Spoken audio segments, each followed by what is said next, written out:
Okay, I'm so mad that we have to wait a month for 4 more episodes, like part two. Like, what is the point? Okay, it's very hot waiting for the cool to come in, but it's not happening. But I don't want to wait any longer before I film this. There is a rooster here, so you might hear a rooster going cock-a-doodle-doo at random times, even though it's like 7 p.m.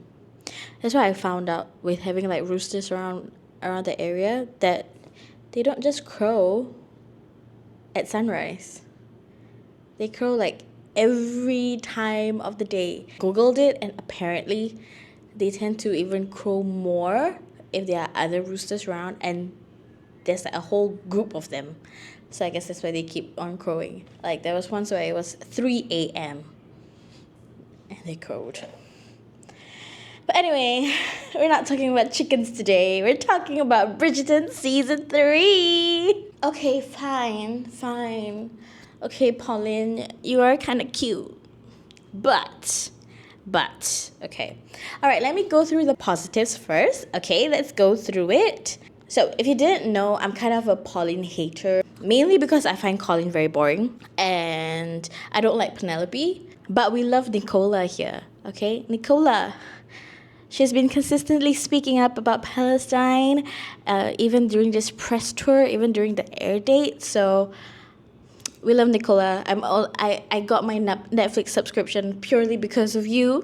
Okay. But I do like Penelope's complexity. I think she's one of the most complex characters in the show. She's definitely the most fleshed out because we've seen her perspective for 3 seasons now. So I like the concept of a character. I just don't personally like her. But I do like her this season though. She's cute. Okay, anyway. Obviously, she's not just cute. She's a lot more than that. So let's just start off with what I liked about their plot over the 4 episodes, okay? Colin and Penelope definitely have an advantage to the other characters. I guess besides Anthony, because Anthony, we saw him for 2 seasons, but Colin and Penelope, we've seen them since season 1. So they kind of have an advantage because we've seen them for 3 seasons. So like they don't really have to go rush with the backstory of Colin and Penelope. So we can just see them being friends and like falling in love, right? So that is the plus side of Colin and Penelope. I think the thing that I like about Colin and Penelope for this season is that their romance or their character arc doesn't necessarily have anything to do with the other person. So what I mean by that is, for example, in season 1, Daphne, her whole arc is her having an awakening, right, from girlhood to being a woman. And that is directly caused by Simon. And Simon's growth is that I don't necessarily like Daphne and Simon's story, but whatever.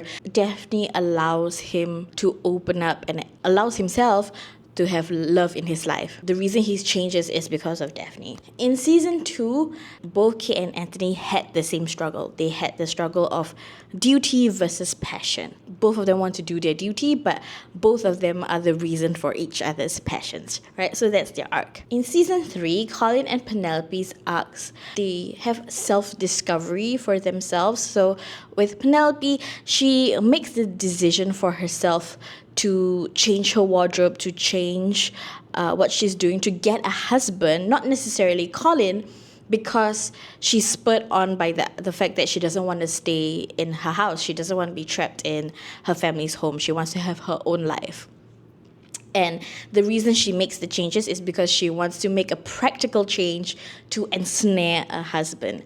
And again, it's not necessarily to get Colin's attention, it's to get everybody's attention, basically, to kind of, raise her stocks a bit. And Colin is his self-discovery of, like, in his travels, he learned that, he can be charming, how to fit in, right? How to play the game. And his self-discovery in these 4 episodes is him realizing that is not fulfilling to him. He does not want to be one of the guys. Basically, he wants to stay true to himself. Penelope wants to achieve her goals by being more herself, and Colin teaching her to be more herself, and in turn realizing for himself how to be himself. You know what I mean? I know it's a lot of over here and there. So basically Penelope's like, okay, I can this season I'm gonna back myself a man, and then she manages to like stop caring and not be the awkward turtle that she is, and come out of her shell and actually find someone like Lord Debling to be interested in her, and her possibly being interested in him. And then Colin's like, oh, I'm done with my whorish ways, I see Penelope. I know I'm going all over the place, but that is what I like about that. In terms of them coming together, no pun intended, okay, I thought it was good enough. I've heard some people, saying that they wish that Colin groveled more, but unpopular opinion, I actually don't see the big deal in what Colin said about Penelope. Like, oh, not in my wildest dreams that I would court Penelope Featherington. I think that is a very valid thing for him to say, because they were friends, right? She's not entitled to him being interested in her just because they're friends. And I mean, like, we always say that all the time with like male and female friendships. Guys are just friends with you and they're just waiting for you to give them the green light to make a move. So they always want something more. But then it's like, we're just friends. So I think, yeah, it's like Penelope and Colin were just friends, and that's how Colin sees her, and like he appreciates her as she is, and he's quite clear that he appreciates her because he writes to her, he seeks her out. Honestly, don't think that it's a big deal that he says that like behind her back, because yeah, he sees her as a friend. So why would he in his wildest dreams think of courting Penelope when he genuinely sees her as a friend? And yeah, I just don't get the whole, I don't know, if you guys have an opinion, let me know, but I just don't get the whole of like, oh, he doesn't deserve her. Yeah, go Penelope, go Penelope, but I don't think he owes her anything. I don't think he necessarily should feel bad about having said that, to be honest. Like, he doesn't have to be interested in you. I don't think it's cruel to not want to court someone, is it? Am I missing something? I don't know, okay? I actually thought it was enough, like their kind of leap from friends to lovers. And it kind of makes sense on Colin's part. It's one thing to notice the difference in her in terms of how she grooms herself, but it's also another thing to actually have physical chemistry. Like the first 2 seasons as well, like, both the couples in the first 2 seasons were spurred on by their physical chemistry. So it makes perfect sense to me that once he kisses her, he kind of goes all in. It makes sense because he enjoys her as a person, but then when he kisses her, he realizes that, oh, there is an attraction, there is a sexual pull there. So it makes sense for him to just dive in and like, for there not to be anything else that is dragged out. You know what I mean? And I also like the fact that Penelope is trying to get over him. Compared to like first season Penelope, like she was so delulu, like when she exposed Marina. She was so delulu about like, oh, I need Colin for myself. But then in this season, it's more like, I want to get married because I want to get out of here. It has nothing to do with Colin. And I think that's great. I think it shows her growth, and it shows her maturity, and he shows her perspective, because the first couple of episodes she was more concerned about getting into contact with Eloise more than she was with Colin. And it makes sense because Eloise is an important part of her life, and a friendship breakup is heartbreaking. So I like that, like, her mind was more on mending fences with Eloise rather than some guy that doesn't notice her, So I really like that. Okay, now comes the part that I don't like. I'm sorry. I like Luke Newton, but the way they tried to shove Colin down our throats is... Okay, on one hand, I kind of get it, because it is supposed to be like a shtick that Colin is doing, right? He comes back from his travels and he has this persona of being like, basically like Spider-Man, like, Penelope sees through that and she's kind of like, ew, at him, right? So it makes sense that over dramatic shots of like the panning and like his hair and his pirate pirate collar and shirt and things like that. Okay, so I get what they're trying to do, but I don't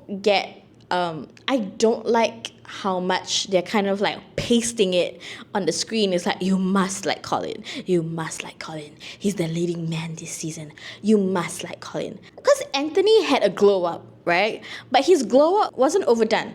And I guess I understand that they're very different characters. So like Anthony, you could still see his rigidness and how uptight he is, even though he just looks hotter like in the second season, right? And he looks even hotter now. But anyway, now that he's happy. But like with Colin, and I understand that he's supposed to have a glow up, like his character has a glow up, but it feels too forced. I don't know, maybe they could have done it more subtly. It was kind of like hammered down too much. And dude, that whole conversation with Violet at the stairs, and how Violet was like, oh, you always put others first. And I'm like, hello? Is she talking to Anthony? Is she talking to Kate? Hello? Are we referring to the same character, Colin? Colin putting others first, not himself? The same Colin in season 1 who went against his family's wishes because he was so adamant about marrying a girl. That Colin, and that Colin in season 2, like placing a lot of money, taking a lot of money from like his household account. Like, hello? That same Colin doesn't put himself first. The Colin that travels all the time. Huh? Hello? So credit where credit is due to Luke Newton, because I think a lot of his complexities is kind of shouldered by the actor and not the writing, because the writing was like, They could have gone in a similar direction where Violet is talking to him about how he tries to uplift other people, right? Which makes sense for his character, where he is the lighter one, like he's the happy-go-lucky one compared to his other brothers. So it could also be because he's the third son that he feels the need to like fit in, because he has that dynamic with his older brothers, and he also has that dynamic with other guys of the ton, the men of the ton, the gentlemen of the ton, right? So it will make sense, the whole have courage to do something, to be yourself and to set yourself apart and not worry about fitting in. That's fine. But him like not putting himself first, hello? Yeah, it doesn't make sense. It makes sense if you're talking about, okay, you're trying your hardest to like fit in, and it makes sense because you're like the third son, because you're not even the heir or the spare. So like, what are you, right? So you're just trying to fit in. And I mean, that's the realities of a lot of like younger siblings, if you have a lot of siblings, right? To either fit in with your siblings or struggle with finding a purpose, right? So they could have just gone that way instead of having this whole out of nowhere character observation by Violet. But I mean, Violet is the mom, so you know, she can be a bit delulu about her children, but you know. The whole premise is that Violet sees her children clearly. So that was the thing that I don't like about season 3. Let's go through the other characters. I'm just gonna follow up a bit on my previous video of what I expected. I feel so betrayed. I feel so deceived at the promotion video of Kate and Anthony, because that was it. The promotion video, that was all that we got. And we didn't get anything else. And it was annoying, to say the least. Okay? Like, you're not giving me anything. Okay? So you better bring them back in the second half. Okay? Yeah, their extended honeymoon. Bring them back. Okay? That's all I care about. I mean, that's not all I care about, but that's kind of all I care about. Okay? Another positive is I really like Francesca's introduction. She was very prominent. Like, I feel like she's like the second main character. Kind of like how in season 1, like it was Daphne and Anthony. Like we saw a lot of Anthony in Daphne's story. I really liked her introduction. I really liked her standing in silence and sitting in silence. I think they fleshed her out really well. Like they didn't really have to do much, but it was very clear who she was. Like she was very introverted. She has a lot of like social anxiety when it comes to these things. Like she gets drained by all the noise, and it makes sense to kind of show her interests, right? And then it's cute to see her with John Sterling. I have no notes for Francesca. I thought the way she was introduced was really nice. I think she had enough screen time. Like, I don't think it's too little or too much. And I'm excited to see her story. The next thing, Eloise. I thought Eloise was good, like was better this season. I like the fact that she doesn't completely shun Penelope. I think she does understand Penelope's actions, and there is that connection there. I like their kind of slow reunification between the two of them. So that was good. Violet, Lady Danbury, the Queen, they're all fabulous as always. As always. I love the three of them. Hyacinth and Gregory, they're great. I like their kind of like background younger sibling kind of energy.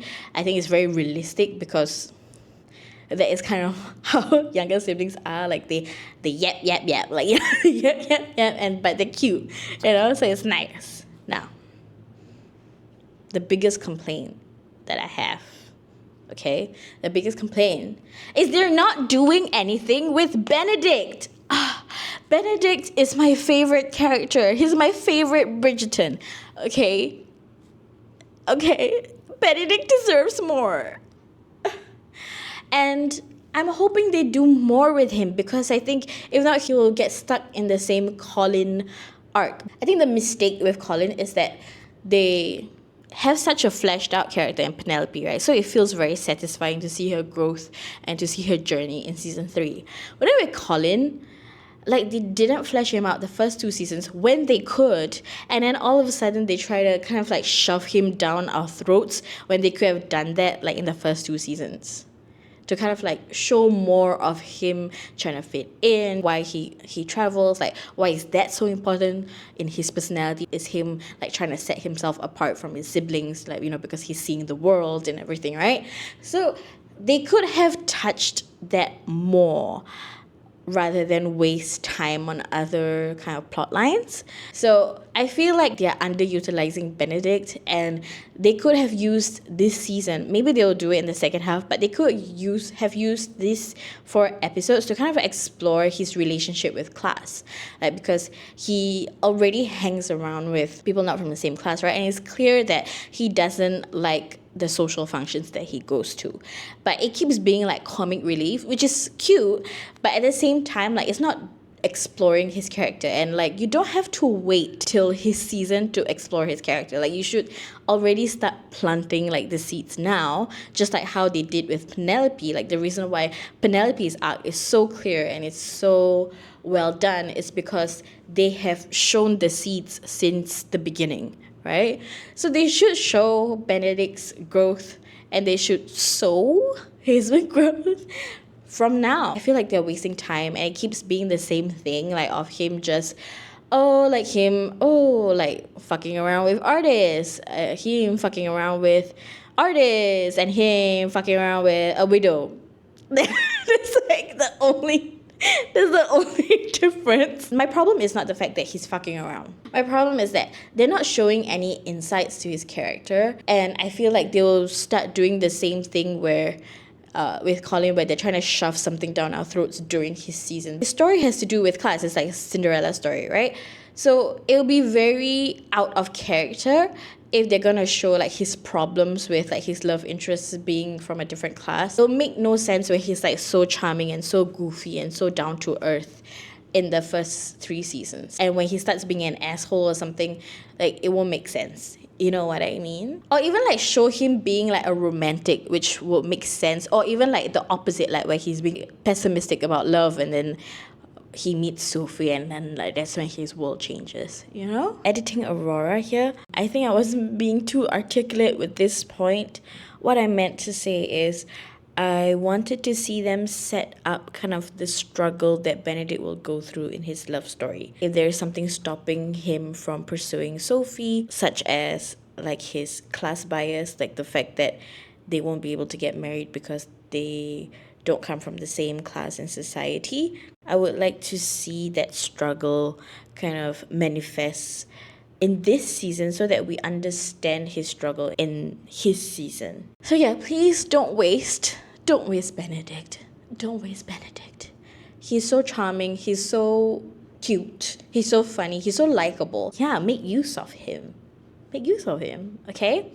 Now, special shout out to Lord Debling and Cressida. I thought it was just nice, the addition of Lord Debling. It didn't drag on for too long. The whole Colin pining over Penelope, it didn't drag on for too long, especially with Lord Debling being very clear on what he wants and also being very smart and noticing Penelope and Colin having feelings for each other. So I think that was good that they didn't drag it on unnecessarily. And they didn't really drag it on with Cressida as well. They quickly showed her layers and her growth relatively quickly. Like, she did one bitchy thing, and then because Eloise disapproved, she was like, okay. I am looking forward to seeing if something is going to happen between Lord Debling and Cressida, because I think it makes sense, especially the moment of connection that they have about them not fitting in with their family. So I think that would be cute. I'm interested to see if they will have a convenient marriage or if they will actually fall in love. Cressida will end up like traveling with Lord Debling. I thought the Featheringtons were very cute. These 4 episodes, I like how you kind of really see how Portia is with Penelope. Her attitude is mainly born out of practicality and basically a woman of her time. She's not intentionally cruel, I think. So I really like seeing that, and I really just like seeing the 2 sisters just being stupid and ridiculous and funny. So they're great. Even though they're annoying, but they're great, you know? Monrich, I didn't really care for their story, but I was also not annoyed at their addition. It was like, whatever, trying to fit in, whatever. So far, no storyline felt overdone or like annoying except for Benedict's one. So please do better next month, please. By the way, my battery's dying. Okay, what did you think of season 3 of Bridgerton? Did you like it? In it? Okay, I'll see you guys next time.